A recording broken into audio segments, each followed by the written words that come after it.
Hello, everybody. Hopefully, you can hear me all right.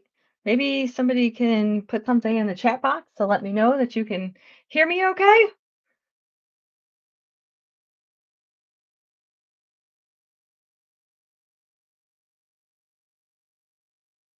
Great. Thank you. Appreciate that, guys.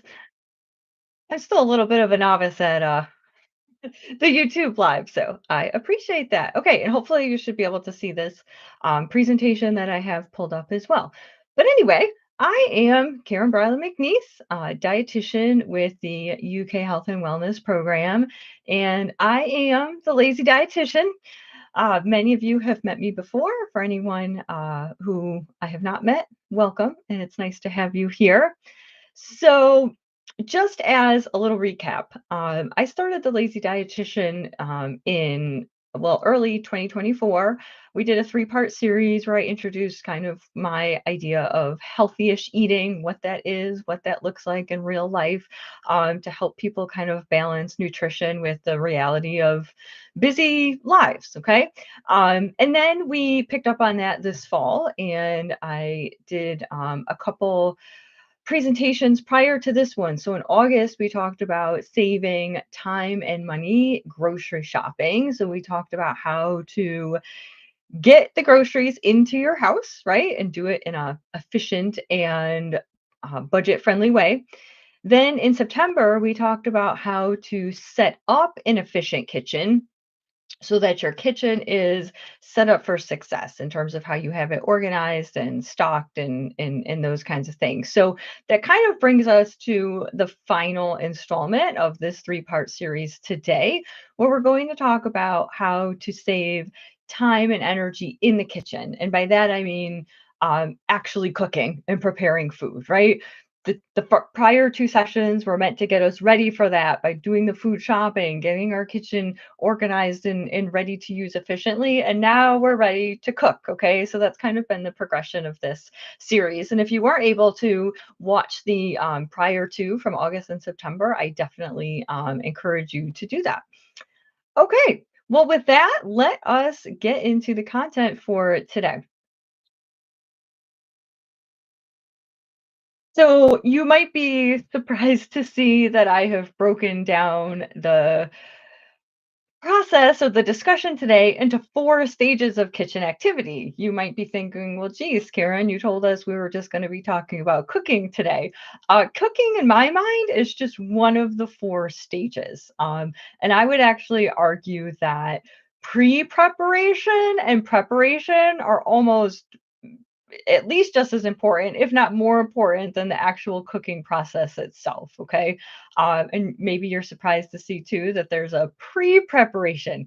It's not just enough to prepare, we have to pre prepare. And you'll see what I mean by that. And I think it's actually a very important stage in the one that I actually put the most information into, if that kind of tells you anything about the importance of each of these stages. Okay.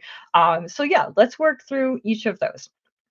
And I definitely want you guys, I can see the chat here. So if you do have questions or comments as we're going along, definitely feel free to share those. Okay, so pre preparation. You're getting ready to be ready, is basically what I would call this. Okay. So the first thing, and lazy dietitian is kind of based around this idea of managing expectations, right? Of being realistic about what we should expect from ourselves. Okay. So that applies to not only the actual foods that we're choosing, like I talked about in lazy dietitian, but also, kind of how we're preparing foods. Okay. So by expectations, that means a few things. Maybe again, being flexible about the specific types of foods you choose. Again, going along with the healthy-ish eating that we discussed earlier this year. Also, managing expectations in terms of, not everything has to be fresh and made from scratch. Again, that is the idea of behind healthy-ish eating. It also doesn't always have to be everybody's favorite dish. I know as the person that prepares food for my family, I felt that pressure for a long time that like every meal had to be one that everyone was raving about. And that's just not realistic, right? Um, I try to make things that I think reasonably everyone will enjoy or at least enjoy an element or two of. But it can't be everybody's favorite all the time, and that is okay. But it took me a little while to make peace with that. Also managing expectations in terms of, maybe just focusing on one part of the meal. For example, maybe you make a killer um, chicken cordon bleu, and that can kind of be a complicated, maybe timely thing to do. Focus on that. And don't worry so much about the sides. Maybe the sides are, some frozen, diced potatoes you put in the oven and like a bag salad or some frozen veggies, right? Um, so thinking about, how can I kind of like put my effort or make one kind of part of the meal really shine and not worry so much about the others, right? And again, that's all it's about, just managing expectations and being realistic about the time and energy that we have to do things. Reading through the recipe. I've gotten burned by this more than once. Maybe some of you have too. Yeah. Okay. Read it through before you do anything, even before you decide you're actually going to use that recipe and try it if it's a new recipe to you. All right. Because sometimes they look deceivingly simple, but maybe they're not once you start reading through it. Or maybe you read through it and you realize it's not a very well written recipe and it's kind of confusing and you don't understand what to do. Okay. Or maybe there's mistakes in it. That might be a red flag. That's not a great recipe to use. But one of the main reasons to read through a recipe is to make sure there aren't any unexpected steps. You don't want to get to, say, step 4 of a recipe and realize, oh, this meat needs to marinate for 3 hours, or oh, I'm supposed to put this dough in the fridge to chill for an hour or something like that, right? So you do not want to get caught um, surprised by those things. So either you know it ahead of time and you decide, okay, I can work with that, or you look, again, think, geez, maybe I need to find a different recipe or a different way to do this because I don't have the time to do that, right? So you just don't want there to be any surprises. Or maybe sometimes people read through a recipe and there's like a technique or something in the recipe they're being told to do. Like, I don't know what that means, right? And so maybe it's a skill or information deficit, and you need to be clear on kind of what they're telling you to do if you don't know what it means or how to do it. Defrosting and marinating meats. Again, there's maybe some vegetarians in the crowd where this does not apply, but for a lot of people, the protein part of a meal is the hardest one in terms of kind of preparation, time it takes, figuring out how to flavor it or cook it, the time it takes to cook it. So making sure you're getting a jump start on your meats, making sure they are defrosted. Who's gotten, again, burned by that? I have. You come home, you're like, oh, I didn't defrost meat. And again, you can do it in the microwave, usually in about 10 minutes, or run it under some hot water if you need to. But again, that's just 10 more minutes that you feel like you don't have at the end of the day when everybody's hungry and it's time to make dinner. So making sure your stuff's defrosted. Again, if something does need to be marinated as part of a recipe, maybe that's something you can do ahead of time. Cutting up any produce you plan to cut up and prepare, so making sure that's, it's washed, it's cut up, it's ready to go prior to the cooking if possible. Now I know that's not always going to be possible, but again, if you're, kind of looking at your recipes for the week and you're like, man, I need a bunch of onion chopped up, maybe go ahead and do that. I need, these, carrots sliced up, and I can do that, or shred something. And also keeping in mind with vegetables that smaller pieces cook faster. So if you're really, trying to streamline the amount of time you spend cooking, keep your pieces small. Maybe you can mix some spices or sauces that the recipe requires ahead of time. So, the night before, or, or in the morning that day, maybe you can, get out the spices it calls for and mix those up or measure them out. Or maybe it requires you to make a simple kind of, sauce, and you can mix those ingredients ahead of time. So I'm a big fan of doing whatever can be done like that ahead of time before the actual cooking. Okay?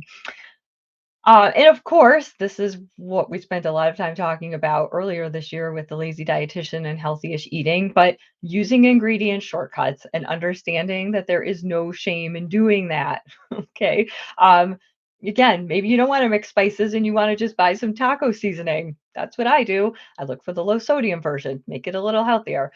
Maybe looking for a Chinese spice blend or a Mediterranean spice blend, things that are frequently used in recipes that you don't have to mix up yourself. Same with sauces and marinades. It's totally fine to buy a pre-jarred marinara sauce or a stir fry sauce or some kind of simple marinade, if that is again going to kind of make or break your efforts to prepare food at home.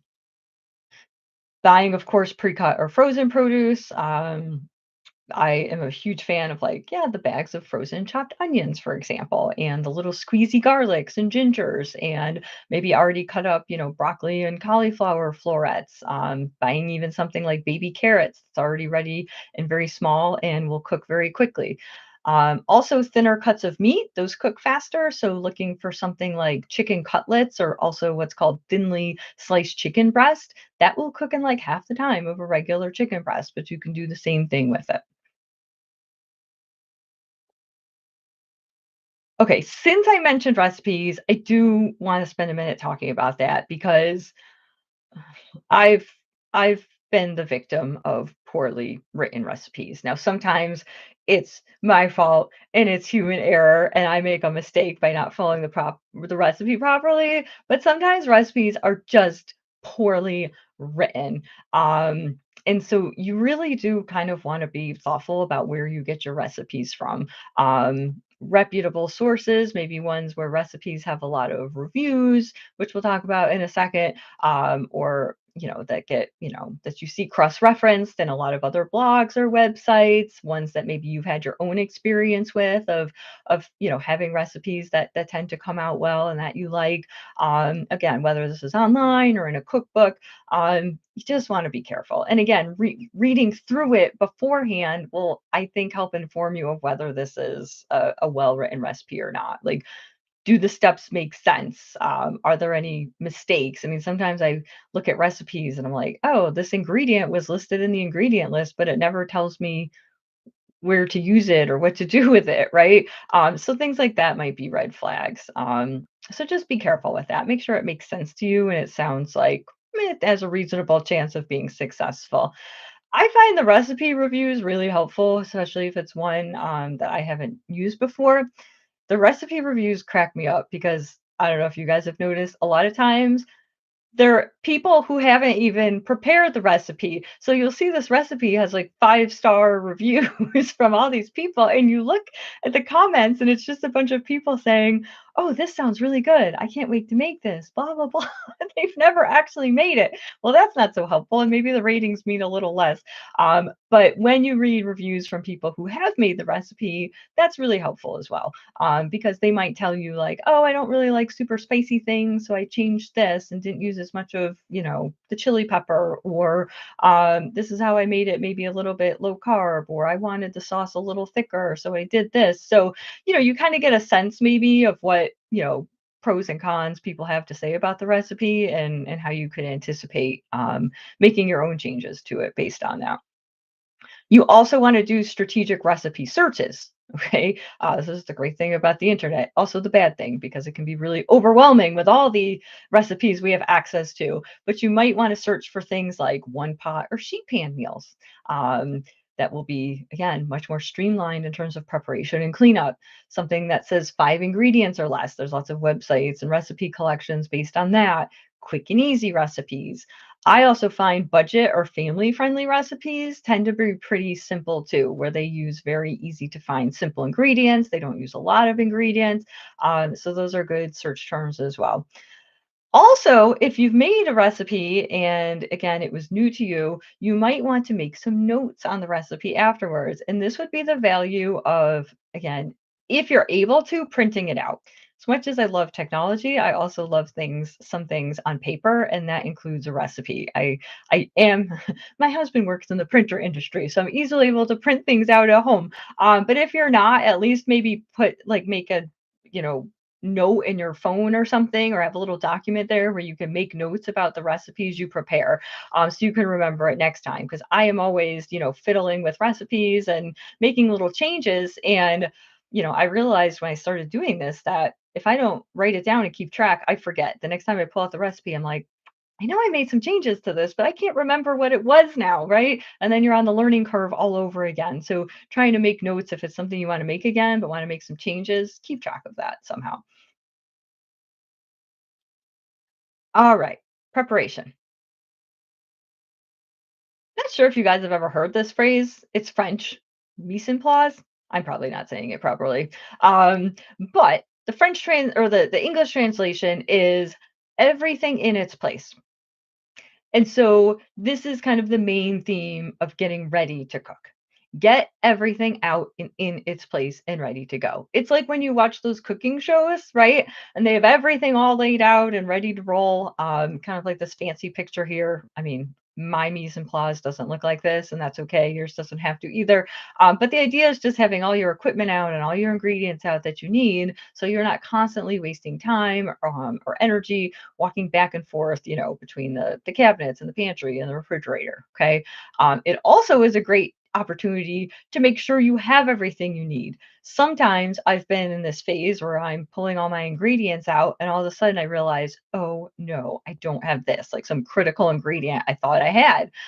So I either need to maybe find some substitution or change the plan altogether. But you don't want to find that out once you're halfway through preparing a recipe. Okay. So this is really helpful, especially with ingredients. Get it all out ahead of time. Now, again, it doesn't have to look like this picture where you're measuring everything out and everything has its own bowl and you're making all these dirty dishes for yourself. It doesn't have to look quite like that. Okay. But at least get everything out and know you have it within arm's reach as you start cooking.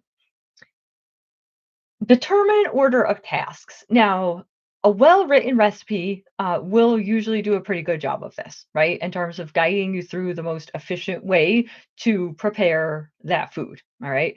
But again, this is the value of reading through a recipe ahead of time, where you might, from your own experiences, feel like you want to make some alterations to it. I know, as a less experienced cook, I was less likely to do this, but now that I have more experience cooking, I feel like I can look at a recipe and think, I can combine these two steps. Or a lot of times it tells you to take like a certain like ground meat or something out of a pan to do the other things. I'm like, I don't need to take it out of the pan. I just leave it in there. It's okay. So you might find your own little hacks of where like, I don't need to do exactly what this recipe is telling me, to make things a little bit more efficient for yourself. Preheat the oven and boil water, right? So anything that needs to be preheated, like the oven or a, air fryer or things like that, or get some water boiling, you want to do that as soon as possible. Have a garbage bowl handy. We can spend a lot of, again, extra steps and time and energy going back and forth to the trash can.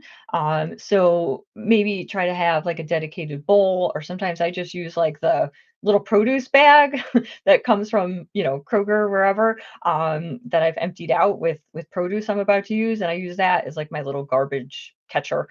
So that as I'm working at the counter, I just put all my, eggshells in there and can tops and, peels or whatever needs to go in there. So I'm not constantly going back and forth to the trash can. And then finally, minimizing dirty dishes. Okay. So that's why I think maybe something like this picture here is not so realistic. My guess is whatever they're making in this picture, I don't know what maybe it's an omelet or something like that. But a lot of this stuff can probably be combined. Like if you're gonna put, say onions and celery and carrots in the pot all at the same time, then they can all go in one bowl as well, right? It's really more where things have to get added at different times in the recipe that you want to have them in different bowls. But yeah, thinking about what might be, combined in that way. You also might want to think about how you could reuse a pan, right? Sometimes you can, maybe you're like, well, I don't want to get a bunch of dirty pans. Maybe I'll like boil my pasta or cook my pasta first and then reuse the pot to like make the sauce after. Again, that adds more time, but if you're really trying to economize how you're using your pans, or you don't have a lot of pans to use, that might be another way to go. Maybe being strategic about how you use your measuring cups and spoons. Maybe you guys have heard this before of like trying to measure out the dry things first, like flour and spices, and then measuring out like wet things like oils or honey or things like that. Because then if you put the wet things in first, then it's coated and you have to clean it before you can put dry things in there. So measuring dry things first and then moving to the wet things. With your cutting board, trying to go from cutting less messy things to more messy things so that it's less likely you have to clean your cutting board in between. Of course, trying to cut your produce first so you don't have to clean it before you put meat on it because if you put raw meat on it first, of course, I hope you clean your cutting board before you put some fresh vegetables on there. Okay, so now we are ready to cook. Do you see what I mean just by like the content of what I have on these slides? I had a lot more on the pre-preparation and preparation. But I don't know if that's just a bias from my standpoint, just because I'm so into like the preparation phase. And so maybe you guys have tips to add to this actual cooking tip sheet. I couldn't come up with much else. Once we were that prepared, there's not much else to do other than cook. But here's a few things you might keep in mind. Um, Reducing mess, and there's a lot of ways you can do that. If you use something like a crock pot, for example, they make even like crock pot liners. They're kind of like little shower caps or something you put inside the crock pot, so that you don't get all that stuff crusted on there that's really hard to clean off later. Um, I'm a big fan of parchment paper, so on my, if I'm doing something in a sheet pan, I like to get the parchment paper. You could line a, pan with foil as well. In my air fryer, I've actually purchased some of the pre-cut pieces of parchment paper that have little like vents, like holes in them, which is kind of necessary with the air fryer to help kind of reduce the mess that things make in there as well. So thinking about kind of those barriers you might use to help reduce the mess. Using wide, shallow pans that will cook foods faster. Okay, so and also kind of what goes along with this is not crowding the pan. So use a wide, shallow pan because that will get more access to heat on a burner, right? But also in a shallow pan will because you'll get kind of better heat distribution. But also don't crowd the pan. Now, if you crowd the pan, which again you want to do when you're in a hurry, right? You're like, oh, I don't want to have to cook the chicken in 2 batches separately, right, in this pan. I just want to crowd it all in the one pan and do it one time, and you think that's gonna be efficient and save time, but it may not, right? Because when you crowd the pan, especially with something like meats or vegetables, it tends to get soggy because there's nowhere for the moisture coming from those things to evaporate, so it just kinda stays in the pan because it's all crowded in there. So a lot of times with your meats, you won't get kind of like the sear or the browning that you want. Same with the vegetables. So be very careful about that. I know it's tempting to crowd the pan, but try not to do it. Um, using timers. I don't know about you, but I'm often in the kitchen thinking, yeah, I'll remember to check on that in 5 minutes, and I get sidetracked doing something else. Maybe I left the kitchen for a minute. Maybe I, moved on to cleaning some dishes and I've totally lost track. It's very easy to do. So set timers for anything that is time dependent, right? Like when you're baking things or when you're cooking your pasta or, things like that. We have the technology to do it, whether it's, just a simple timer on your stove or telling your phone to set a timer. Definitely do that. And then, of course, taking advantage of downtime. I mean, probably with whatever you're cooking, it's not all active, hands-on, standing at the stove type stuff. So making sure that you are doing some things in between. Maybe like maybe now that you've used some of those ingredients, you're putting them away. Maybe you're starting to do some preliminary cleaning or soaking your dishes. Maybe you're preparing whatever side you need to prepare with that meal. Some people even use the time to maybe prep like lunches or something for, the next day. Oh, Donna, Alexa is a great timer. You can set more than one. Oh, that's awesome. I don't have anything like Alexa, but yeah, Alexa can do all kinds of things from what I hear. So yeah, taking advantage of that downtime. Okay. You might even start working on a grocery list. Sometimes I do that. Sometimes I just start looking through the pantry and the fridge and the freezer while I'm already in there, like thinking, trying to figure out what do I need to buy or what am I low on and, work on my grocery list. Okay. Now we're at cleanup. This is everyone's favorite part. Now, if you're smart and you have agreeable companions in your home, maybe you've delegated this to somebody else if you did the cooking, right? Um, but yeah, let's see. I basically use Alexa for my shopping list and timers. Wow. Wow. That's cool that you can use it for a shopping list too. I didn't really realize that. Um, Honestly, I kind of feel like if you're cleaning as you go and really taking advantage of downtime while you're cooking, you shouldn't have like what's in this picture, like a big sink full of dishes at the end. Okay. Um, so really clean as you go. All right. As soon as you let things start drying, they're going to crust on your bowls or your pans and they're going to be much harder to get off and they're going to take more time and effort to do that, right? So you want to take advantage of the downtime, but also before things start drying and caking on and getting hard to get off. Soaking, some things really are just so beyond scrubbing that they need to soak. So starting that process as early as possible, so that maybe by the time you're actually done cooking or done eating dinner, now you can just go ahead and finish up with that last bit of cleaning with the things that we're soaking. Um, I have a pan scraper that I love. It's like a $2 thing you can get wherever. You probably get one at the dollar store, but it's just like a bamboo pan scraper if you've ever seen one. It's just kind of like a square piece of bamboo, but there's an edge that's kind of chiseled. But because it's bamboo, it's safe to use like in a coated, pan or something like that. And it is incredibly helpful for getting gunk or crusty stuff off of a pan. So definitely invest in one of those if you don't have one. I promise you I am not a paid spokesperson for Dawn Power Wash, but I love Dawn Power Wash. I don't know if anyone uses this stuff. I was at a friend's house and they were using it. I was like, "What is this?" Because I was helping with the dishes and there was something I couldn't get off, and they were like, "Oh, just spray some Dawn Power Wash on there." And sure enough, like you know, became easy to clean within just a minute or two.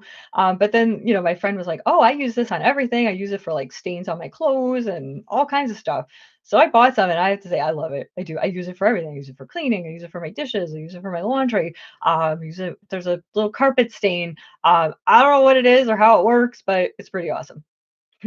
Donna, okay, you love the down power wash too. Yeah, I can't tell you what's so magical about it, but it's pretty great. Um, and, if you have a dishwasher, you probably love your dishwasher, but you only wanna use it when it makes sense. My husband and I were actually just making fun of a commercial on TV the other day for dishwashers, and people were putting all their, like, pots and pans in there, and I'm like, "I don't know, I don't do that. I can't do that because if I put the pots and pans in there, I don't have many left for, like, the rest of the time until the dishwasher gets run. Not to mention everything gets caked on there, and I don't always trust my dishwasher to get it all off. Unless I basically have to wash it before I put it in there anyway. I'd rather just wash it by hand. So, only put in there what makes sense if it's something you're going to need in the next night or two, or day or two before the dishwasher gets run. Then just wash it by hand. Okay. Yeah. Okay. Well, 2:58. There we are. I crammed a lot in there. I feel like, in a quick half hour. I do appreciate you being here. I hope this was helpful to give you some tips to get in and out of the kitchen as quickly as possible.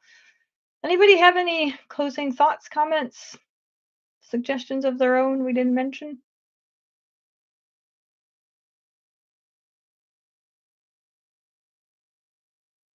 Okay. Well, again, I thank you for being here. I am going to send a follow-up email as I usually do with a link to this video, but a link to all the other Lazy Dietitian resources too, so that you have easy access to those. I do plan at some point in early 2025 to be back with some new Lazy Dietitian content. So I will look forward to seeing you guys then. All right. Thank you. Take care. Bye.